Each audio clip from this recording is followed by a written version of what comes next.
अस्सलाम वालेकुम नाजरीन। सरकार का प्यादा एक एक करके गिर रहा है। वैसे नहीं जैसे पीटीआई के दोस्त सोचते हैं। उनके झूठ अनरेवल हो रहे हैं। पाकिस्तान के अंदर सियासी मफादात की वजह से ये जमातें आपस में झूठ बोलती हैं। जब आप गवर्नमेंट में होते हैं आप कहानी और देते हैं, अपोजिशन में होते हैं कहानी और देते हैं। लेकिन इंटरनेशनल मामलात पे जो कायदे आज़म डिक्टेट कर गए हों उस पर अक्सर औकात आप ये गलती नहीं करते। इसाक डार अब अपनी हुकूमत की मिस्टेक्स को बचाते हुए नए बयानात जारी कर रहे हैं। वो क्या कहते हैं? वो कहते हैं कि यूरोपियन यूनियन और अरब कंट्रीज़ और यूएन ने फेल किया ब्लड शेड रोकना पैलेस्टीनियंस के लिए। आप ये लैंग्वेज देखें, यहाँ पर उन्होंने पाकिस्तान का नाम नहीं लिया। उन्होंने कहा अरब, यूरोपियन यूनियन और यूएन। फ़लस्तीन के मुसलमान ना यूएन के हैं, ना यूरोप के हैं, ना ही मुस्लिम इमारात के हैं।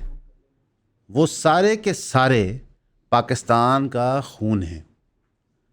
ये कायदे आज़म की सोच फ़लसफ़ा था, अबैंडन कर दिया। इसाक डार साहब ने कहा कि पाकिस्तान की पॉलिसी रिगार्डिंग इसराइल वही है जो कायदे आज़म की थी। ये उन्होंने झूठ बोला है क्योंकि बार बार सरकारी officials from the prime minister all the way to other government officials कहते रहे हैं कि हम टू स्टेट सोल्यूशन को एक्सेप्ट करते हैं। कायदे आज़म ने टू स्टेट सोल्यूशन कहाँ पे कहा है? आप मुझे उठा के दिखा दें। तो आपको सच्चाई क्या नज़र आती है? आपको सच्चाई नज़र आती है कि सरकार अब पार्लियामान में भी झूठ बोल रही है।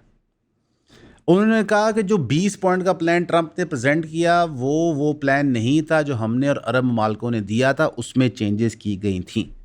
तो हमारा मुतालबा आज तीसरे दिन कंसेक्यूटिव के लिए है कि इसाक डार साहब पे प्राइम मिनिस्टर की ट्वीट डिलीट करवाएं या प्राइम मिनिस्टर से नई ट्वीट करवाएं। आप नहीं करवा सकते। सेंटर मुश्ताक कौम के हीरो के बारे में इसाक डार साहब ने कहा कि हमारे ज़राए के मुताबिक हमें पता है कि सेंटर मुश्ताक साहब उस वेसल के ऊपर हैं। ना ही पाकिस्तान की रियासत ने सेंटर मुश्ताक साहब को मदद की वहाँ जाने में, ना ही पाकिस्तान की रियासत ने फैसिलिटेट किया किसी भी तरीके से, ना ही पाकिस्तान की रियासत ने नेवल शिप दिया जैसे इटली और स्पेन ने दिया था। उनको रिहा करवाने के लिए उनकी किडनैपिंग से इसाक डार साहब कहते हैं कि हम एक यूरोपियन मुल्क से बात कर रहे हैं। क्यों? क्या सेंटर मुश्ताक यूरोपियन मुल्क के सिटीज़न है? वो पाकिस्तान के सिटीज़न है।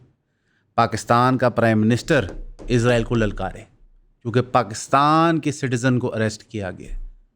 लेकिन आप ये नहीं कर सकते, आपके बस की बात नहीं। साथ ही वो ये कहते हैं कि security of Pakistani citizens aboard flotilla remains number 1 priority. Empty words और एम्प्टी जेस्चर्स ये पाकिस्तान की तरफ से हो रहे हैं गज़ा के बारे में, सेंटर मुश्ताक के बारे में। और इसराइल क्या कर रहा है वो भी बता देते हैं। इसराइल का national security minister Ben Gvir बाकायदा उन कैप्चर्ड लोगों की वीडियो बनाता है और उस वीडियो के अंदर वो उन लोगों को शामिल करता है जो कमज़ोर ममालिक के लोग हैं, जिसमें सेंटर मुश्ताक पीछे नज़र आ रहे हैं। वो लोग चिल्ला रहे हैं पीछे से free free Palestine, free free Palestine. यानी उनका हौसला नहीं टूटा। लेकिन वो कहता क्या उनके बारे में? बेन गवीर कहता है कि ये दहशतगर्द हैं। वो पाकिस्तानी सेनेटर मुश्ताक के बारे में कह रहा है ये दहशतगर्द हैं, ये फ्लोटिला वाले दहशतगर्द हैं। वो कहता है ये कातिलों के हमायती हैं और इनके जहाज़ों के अंदर हमें कोई भी एड नहीं मिला। वो पूरा मुकदमा तैयार कर रहे हैं कि कमज़ोर पासपोर्ट वाले लोग जो फ्लोटिला में पकड़े हैं, जिसमें पाकिस्तान भी शामिल होता है, सेंटर मुश्ताक भी शामिल होता है, उनको जेलों में डालें। ये वो कर रहे हैं और आप क्या कर रहे हैं? हाथ पे हाथ रख के बैठे हुए।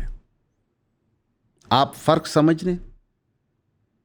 ये वो डिफरेंस है कि वो लोग अपने हदफ को पार करने के लिए दिन दिहाड़े झूठ बोलते हैं और आप सच्चाई को बयान करते हुए घबराते हैं। क्यों? ज़ाती मफादात, ज़ाती मकसद। इसराइल के बारे में मैं एक चीज़ ज़रूर कहूँगा, वो अपना कौमी मकसद हासिल करने के लिए दुनिया के एंड तक झूठ बोलते हैं। हमारी रियासती इदारे अपना मकसद हासिल करने के लिए झूठ बोलते हैं। आप फ़र्क समझें बातों में। वो फिर भी अपनी कौम का सोच रहे होते हैं, हम नहीं सोच रहे होते। मैं आपको एक और मिसाल से समझाता हूँ। ये खबर हमने पहले भी कवर की थी पर लेकिन अब ये मामला कंक्लूजन की तरफ पहुँच रहा है। आज़ाद जम्मू कश्मीर, जो फ्री लोग हैं कश्मीर के, जो पाकिस्तान की रियासत का हिस्सा है, जिसकी जंग हम पाकिस्तान की क्रिएशन से लड़ रहे हैं, उन लोगों के साथ हमारा क्या रवैया है। बताया जाता है कि आज़ाद कश्मीर पाकिस्तान की जगलर वेन है, बल्कि हमने मकबूजा कश्मीर के लोगों को भी इंडिया की हिरासत से बचाना है। हम उनके साथ क्या रवैया कर रहे हैं। आप लोगों की सपोर्ट की वजह से आज हम यहाँ पे हैं। आप लोगों की सपोर्ट की वजह से हम ये कंटेंट बनाते रहते हैं। आप लोगों की सपोर्ट हमें चाहे इनबॉक्स डीएम की मद में है, चाहे वो कमेंट की मद में है, या स्पेशली 3000 रुपये की सब्सक्रिप्शन की मद में है, हमारे काम को बहुत आगे लेके जाती है। हमें किसी प्लेटफॉर्म की तरफ से कोई सपोर्ट नहीं है। आपके सामने हमारा चैनल डिमोनेटाइज हुआ है, एक दफ़ा नहीं 2 दफ़ा। उसकी वजूहत भी हमने आपको बताई हैं। डिमोनेटाइजेशन या फिर किसी की आवाज़ बंद कर देना बहुत गलत है, चाहे वो किसी भी इशू पे बात कर रहा हो। फ्रीडम ऑफ स्पीच के साथ खड़े हुए और हमें 3000 रुपये की सब्सक्रिप्शन प्रोवाइड करें। हमने ऑलरेडी ज़्यादा कंटेंट प्रोड्यूस करना शुरू कर दिया अपने पेड सब्सक्राइबर्स के लिए, और हमारी इवेंचुअली कोशिश होगी कि जो हमारा आधा कंटेंट है वो पेड सब्सक्राइबर्स के लिए ही हो। तो ईऑन फैमिली का पार्ट बने, 3000 रुपये दें, सब्सक्राइब करें। जब वो पुरअमन एहतजाज करते हैं, हम मुखालफिन की रैलियाँ निकलवा के वहाँ पे दंगा फसाद करवाते हैं। 9 लोग अभी तक उस मौके पे शहीद हो चुके हैं, जिनमें से 6 लोग थे जो सिविलियंस थे, एहतजाज कर रहे थे, और 3 पुलिस वाले थे। 220 से ज़ायद लोग इंजर हो जाते हैं। इस्लामाबाद से पुलिस भेजी जाती है। प्रोटेस्टर्स जो पुलिस रेजिस्टेंस शो करती है उनके कपड़े उतार के चौक में लहराते हैं, और जो रेजिस्टेंस नहीं शो करते उनको सेफ पैसेज देते हैं कि आप यहाँ से चले जाएं। राना सनाउल्लाह कहते हैं कि इन प्रोटेस्टर्स के अंदर दहशतगर्द बैठे हुए हैं, इंडियन एजेंट बैठे हुए हैं। लेकिन जब प्रेशर बनता है, प्रोटेस्टर घर नहीं जाते, अपनी लाशें उठाते हैं और नंबर्स में बाहर आते हैं, तो राना सनाउल्लाह 24 घंटे में स्टेटमेंट चेंज कर देता है। ये इन लोगों की सच्चाई है। मामलात इतने वहां बिगड़ जाते हैं एहतजाज के कि प्राइम मिनिस्टर को जाना पड़ता है, बात करनी पड़ती है। 38 मुतालबात थे इनके, सारे मान लिए गए मां सिवाय 2 के। ये बड़ी पुरानी कहानी है नेगोशिएशन की। मैं आज़ाद जम्मू कश्मीर के लोगों को कहूँगा कि आप अपना एहतजाज ना रोकिएगा, ये आपके साथ स्टोरी होने लगी है। 2 पॉइंट्स जो सबसे क्रिटिकल थे, जो आप समझे दिल थे उनके मुतालबात के। नंबर 1, 12 रिजर्व्ड सीटें जो असेंबली में रखी हुई हैं रेफ्यूजीज़ की, उनको ख़त्म करना। ये वो 12 रिजर्व सीटें हैं जिसके तहत डीप स्टेट इस्टेब्लिशमेंट वहाँ की रियासत को या वहाँ की हुकूमत को गिराती और बनाती है। अगर आप पाकिस्तान में फेडरल इलेक्शन जीत जाएं तो आज़ाद कश्मीर आपको वैसे ही वो दे देते हैं साथ, और अक्सर औक़ात बलूचिस्तान भी साथ दे देते हैं, और GB भी। इसके ऊपर अभी तक सरकार नहीं मान रही, या इस पर अभी मुज़ाकरात मज़ीद होने हैं। और दूसरी चीज़ जो सबसे क्रिटिकल इशू था, जो एग्जैक्ट इशू में बलूचिस्तान में भी नज़र आता है, कि जितने इनके मिनिस्टर होते हैं, जितने इनके मेंबर पार्लियामेंट होते हैं, उसमें से 1 या 2 को अपोजिशन मेंबर बनाए जाते हैं, बाकी सब सरकार में होते हैं और उनको सरकारी वसाइल ओहदे दे दिए जाते हैं। इस number of ministers cabinet size को रिड्यूस करना और एलीट प्रिविलेज ख़त्म करना, ये उनकी डिमांड थी। क्यों? क्योंकि कश्मीर के लोग जो 1948 से एक जंग की कैफियत में, जहाँ पे इंडिया रोज़ नए हमले की कोशिश करता है, रोज़ सुबह दोपहर शाम ने प्लानिंग करता है कैसे हम यहाँ पे मुसीबतें खड़ी करें उन लोगों के लिए, वो लोग फेडअप हैं। वो कहते हैं हम रॉ से लड़ने को तैयार हैं, इंडिया से लड़ने को तैयार हैं, हम पाकिस्तान से प्यार करते हैं, लेकिन आप हमें पाकिस्तानी की तरह तो ट्रीट करें। ये उनका मेन मुतालबा है कि हमारे ही मिनिस्टर्स को आप खरीद के हमारे पे मुसल्लत कर रहे हैं। अभी करंटली जो वहाँ सिचुएशन बनी हुई है बहुत टेंस है। सरकार ने 3 दिन में इस मामले को एस्केलेट किया है। ये जियोपॉलिटिकली इतनी बुरी मूव है क्योंकि हम दुनिया को जाके बताते हैं जो दर हकीकत इंडिया गुनाह टेररिज्म करता है मकबूजा कश्मीर में। इस वक्त पूरा का पूरा इंडियन मीडिया इस इशू को उछाल रहा है।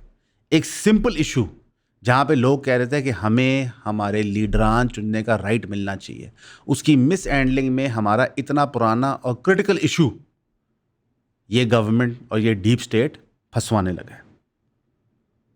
इसी के साथ साथ दौरान बलूचिस्तान का पार्लियामेंट एक बिल पास करता है, enhance security for member parliament.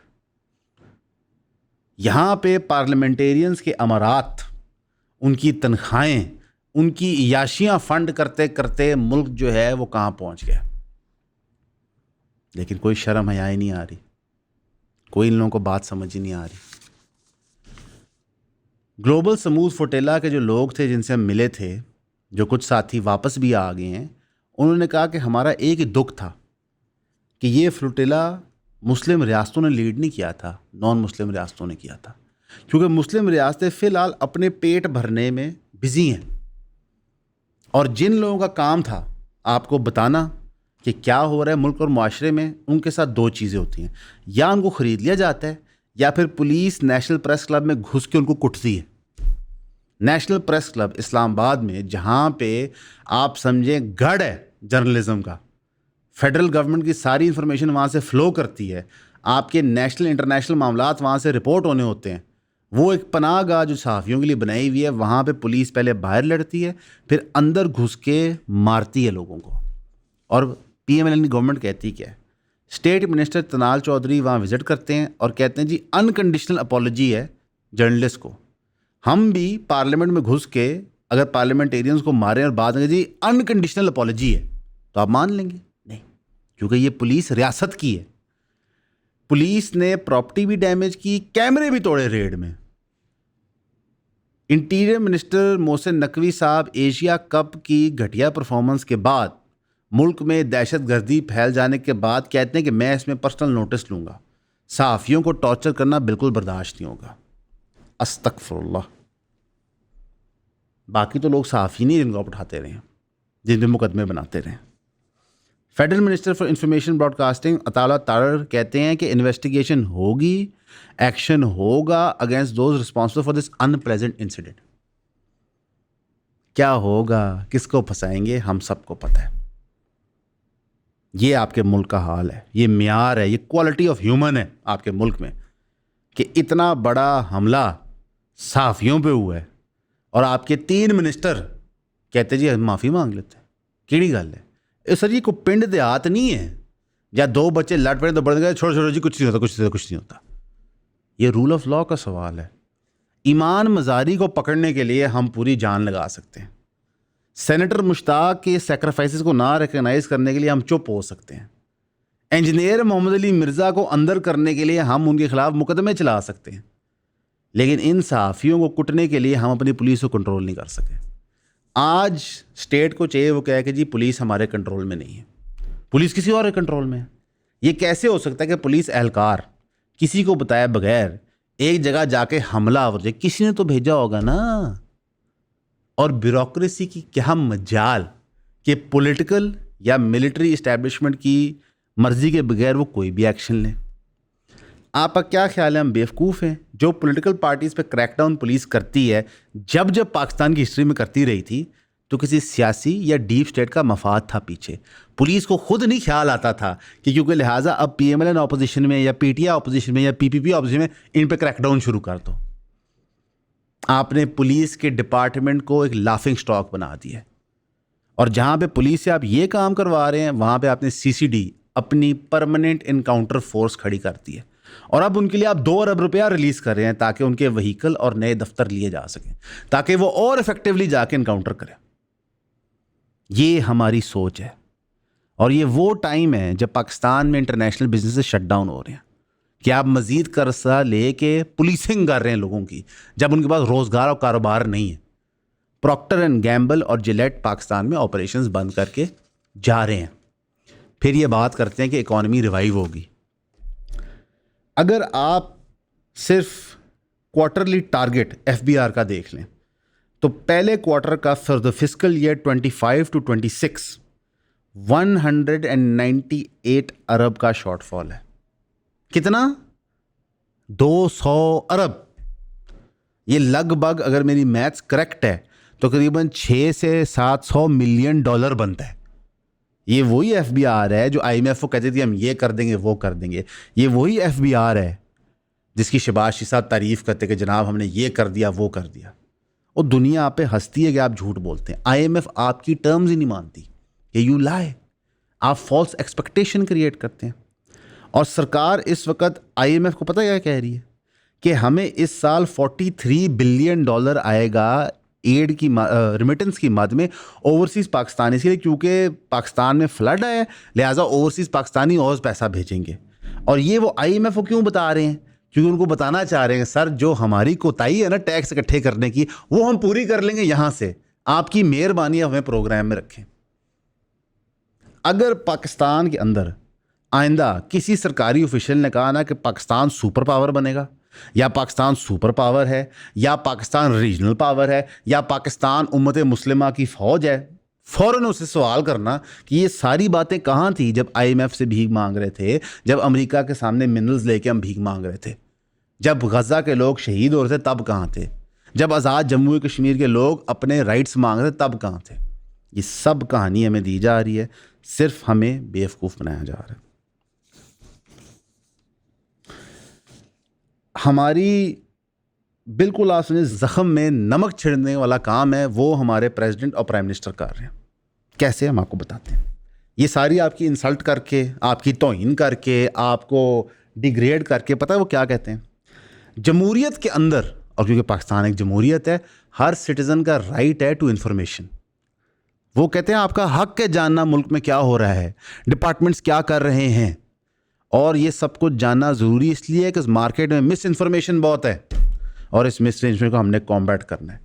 जब वो ये बात कर रहे हैं तो मैं 16 जून 2025 के पंजाब गवर्नमेंट के bill public awareness and dissemination of information act 2025 का बताना चाहूँगा, जिसका बाकायदा काम है इंफॉर्मेशन रोकना, जिसका जॉब है, यानी बिल का पर्पस क्या है, लोगों को बताना नहीं कितने पैसे हम किसको किस चीज़ के लिए दे रहे हैं इश्तिहारात की मद में, और इस पर सवाल करना क्राइम है। शहबाज शरीफ साहब वाइल्ड वेस्ट में हैं, वो अपनी स्टेटमेंट देते हैं। पंजाब का पार्लियामेंट वाइल्ड वेस्ट में, वो अपना काम करता है। जरदारी साहब वखरे प्रेसिडेंट हैं, वो वखरी कहानी चला के रखते हैं, और फिर नून लीग और PPP लड़ भी रहे हैं पंजाब और सिंध के इशू पे। हमारा खून वैसे ही डायरेक्टली निकाल लो यार, ऐसे चौथे मोहल्ले से क्यों निकालते हो? सबको बता दो कि जी शाम को सारे अस्पताल पहुंचा करो, आधा लीटर सरकार को खून देना लाजमी है। 40 से 70 रुपया इन्फ्लेशन और टैक्स की मद में हर 100 रुपये के पीछे आप वैसे ही ले लेते हैं, फिर भी आपका टैक्स का कोटा पूरा नहीं होता। कर्जा आप वैसे ही ले लेते हैं।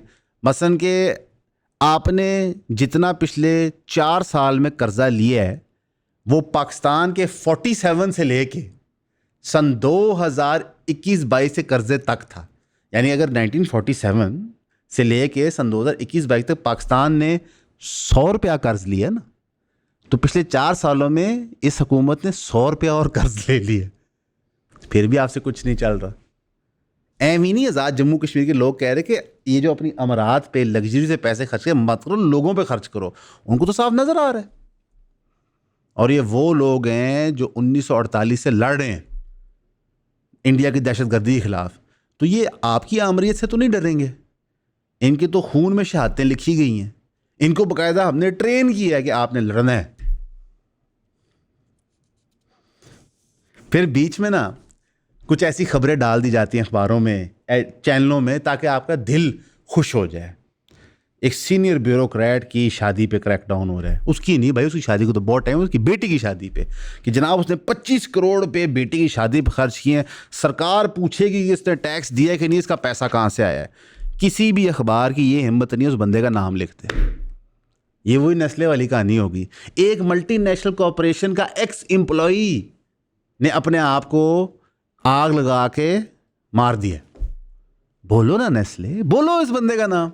हमने बहुत कोशिश की बंदे का नाम ढूंढने में मिल नहीं रहा। इंशाल्लाह अगर मिलेगा तो हम बोल देंगे। क्यों? जब आपको ज़िंदगी में ये समझ आ जाए कि रियासती इदारे आपके सगे नहीं हैं, आपने अपना दिफा हर चीज़ में खुद करना है, तो फिर कम से कम आप सच तो बोल सकते हैं। आप सच बोल सकते हैं, अपनी गलतियां तस्लीम कर सकते हैं। क्या मुझसे ये गलत हो गया था, ये बात ऐसी नहीं है। अब वो ग्रेट डिटेल में जा रहे हैं, बता रहे हैं कि जी डेकोर और वेन्यू पे 4 करोड़ लगा है, केटरिंग 400 गेस्ट की 3 करोड़ की ली हुई है, designer outfit of bride groom and family 3.5 crore का बना है। ओ सर, छड्डो ये गलना, हमें पता है आप लोग हमें लूटते हैं यार, हमें कोई प्रॉब्लम नहीं है। हमें सिर्फ कभी कभी बोलने दिया करो, कभी कभी वोट देने दिया करो, और इंटरनेशनली हमें इतना सस्ता ना बेचा करो। अगर आपने गज़ा को बेचा ही है ना, तो मेरी दुआ होगी कि आपने $1 ट्रिलियन के लिए बेचा हो। तो समझ भी तो आया ना कि आपको लालच दी गई थी, और आप तो खुद, बल्कि नहीं, थोड़ी सी कन्फ्यूजन है शरीफ ख़ानदान में।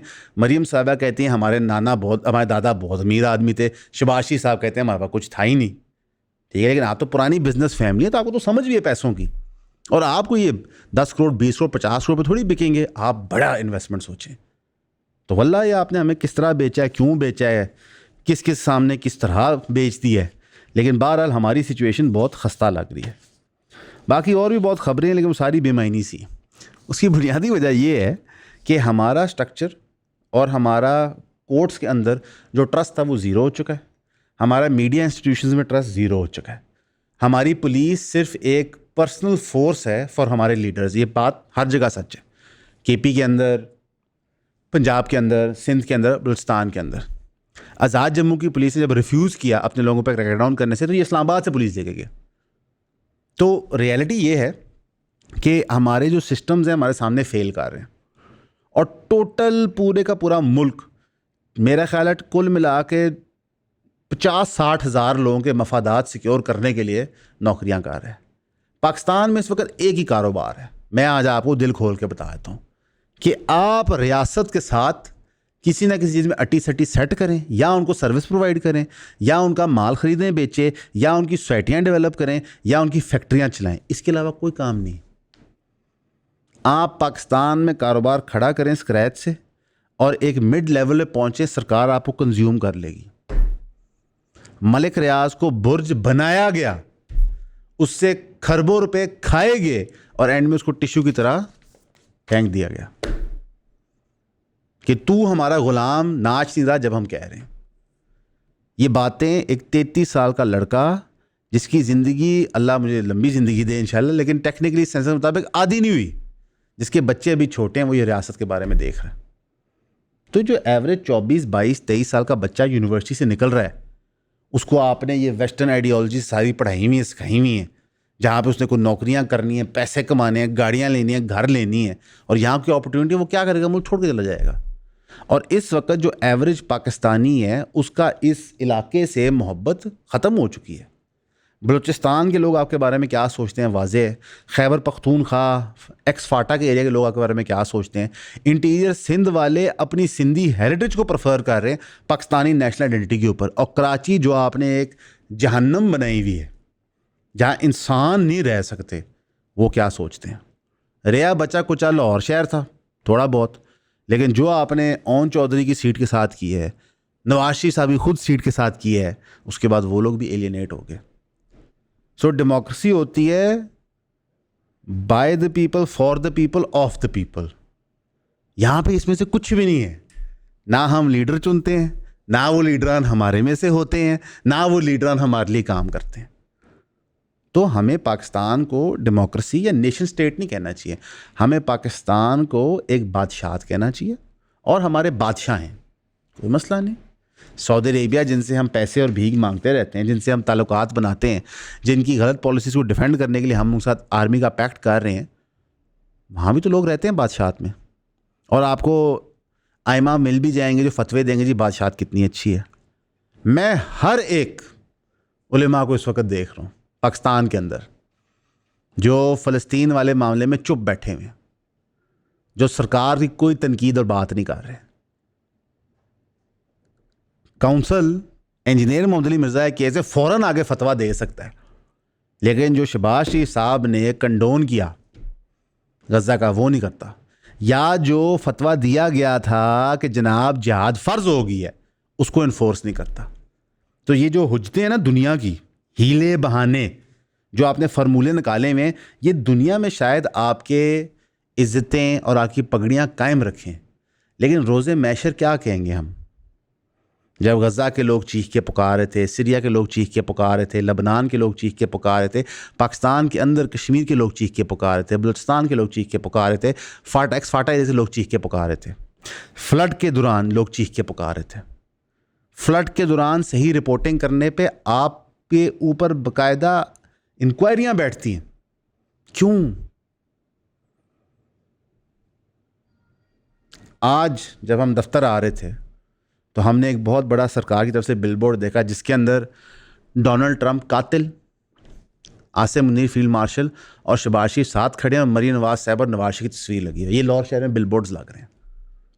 हमारे मुसलमान भाइयों का कातिल, हमारे मुसलमान मुल्क ईरान के ऊपर बम फेंकने वाला, उसकी तस्वीरें आप लगा रहे हैं।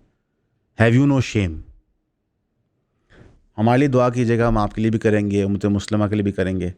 सब लोग सेंटर मुश्ताक के लिए दुआ कीजिएगा। आज़ाद जम्मू कश्मीर में जो लोग एहतजाज करें उनके लिए दुआ कीजिएगा। अल्लाह कोशिश करे, हम दुआ करते हैं कि इज़राइल की जारियत ख़त्म हो और पाकिस्तान की रियासत जो है वो रियासत वाला काम करना शुरू करे, उनके दिल में अल्लाह नरमी पैदा करे। हमेशा की तरह आपका सुनने का शुक्रिया।